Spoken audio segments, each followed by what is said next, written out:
How to Cope with Stress and Adverse Situations. The Dynamic Resilience Cycle by Profil. This is Pete. Pete is having a rough time at the moment. He has been working in a very challenging job for the last 2 years, especially since he has been promoted to senior specialist role. Given that he already was not the most relaxed person before, he certainly became even more stressed in his new role. This had a negative impact on him. His sleep worsened, he gained weight because he started eating less healthily, and he no longer met with his friends for a game of football. He even started to smoke again after 6 years. And moreover, he became increasingly short-tempered, which led to quarrels with his longtime girlfriend. And now he's sitting alone in his home office in the middle of the COVID-19 shutdown, with a lot of uncertainty about what is going to come. Right now, he has the impression that most things which are important to him are way beyond his influence. He's certainly not in the mood to join the various online meetups and video chats that he gets invited to by his friends.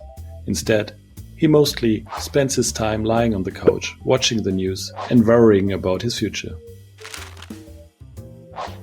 This is when he meets Alice on his way to the supermarket. Alice is a former roommate of Pete's, and he remembers that she works as a psychologist in the social services industry. After a quick chat, they part ways.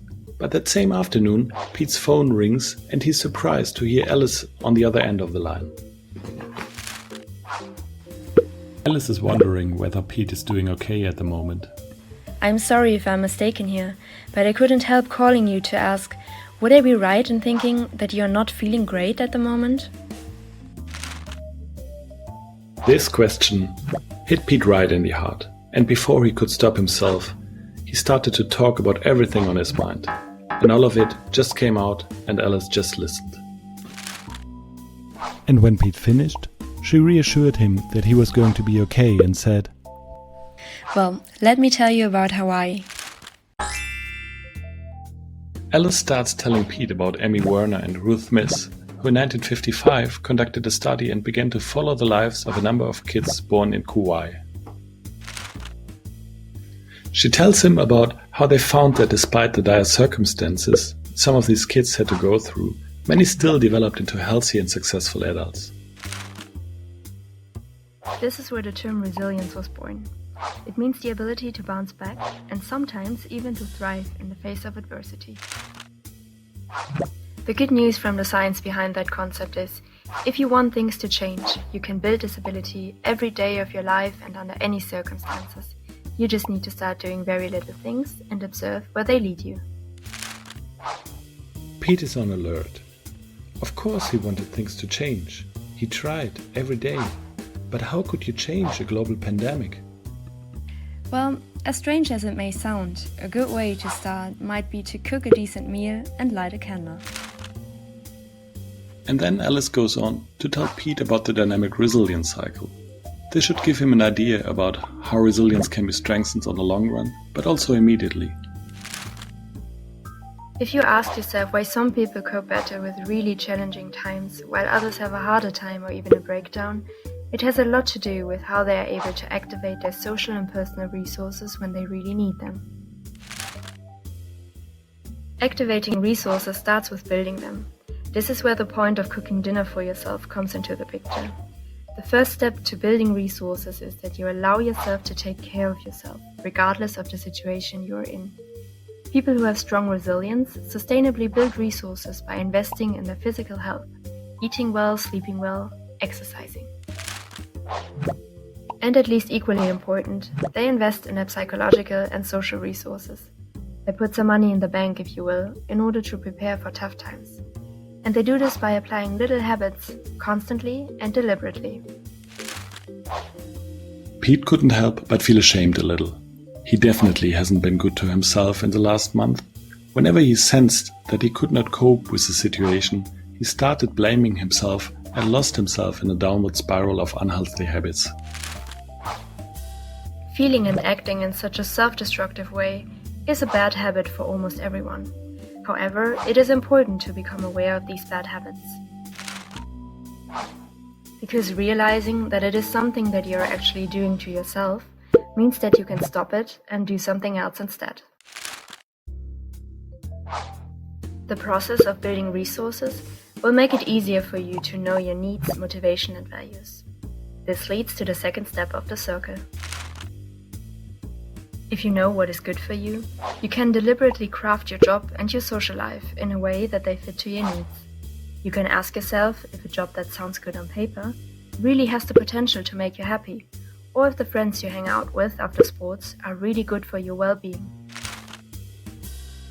You could actively approach environments that make you happy and avoid those that only seem appealing but in fact are not.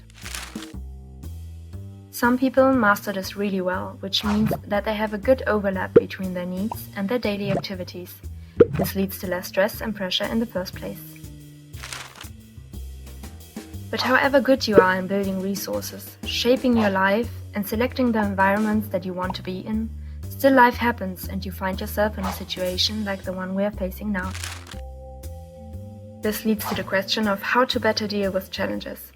When we find ourselves in a situation that is potentially harmful, our very ancient behavioral pattern starts to jump in and we tend to respond with flight, fight, or freeze.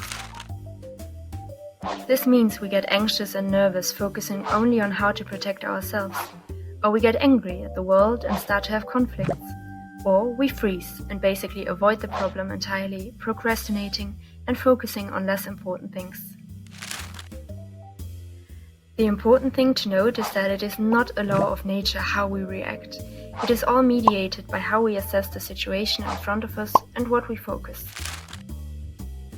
Resilient people manage to realize what a situation triggers in them, are able to reframe situations so they also see the opportunities they lead to, and are able to focus on what they can influence in any given situation. On this basis, they become able to activate their resources. They know what they're good at and they know what is good for them. They remember their competencies using the things they learned and call others for help. In short, they are directing all the energy they have towards solving the situation and making the most out of it. And then, after the day is over or the storm has passed, resilient people know that it is not only important to fight like a champ, but also to rest like a champ. They won't forget cooking themselves that meal, switching off their phone and getting that sleep, which will recharge their batteries. And on the next day, they can sit down with others, learn and reflect what went well and what didn't, and thus they can start to further build their physical, mental and social resources. That's amazing, Pete says. But doesn't it take years to get to such a level? I sleep little, eat bad food, manage to harm my relationship, which I know is actually good for me. And every time a new email comes in, I'm thinking that I will never be able to solve this. What can somebody like me do? Well, why don't you start with completing the questionnaire I'm going to send you?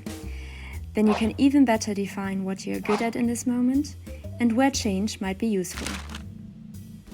The result is a list of recommendations. We then select together one or two little things that you might want to do differently, because it is the small steps that lead to the big changes in the end.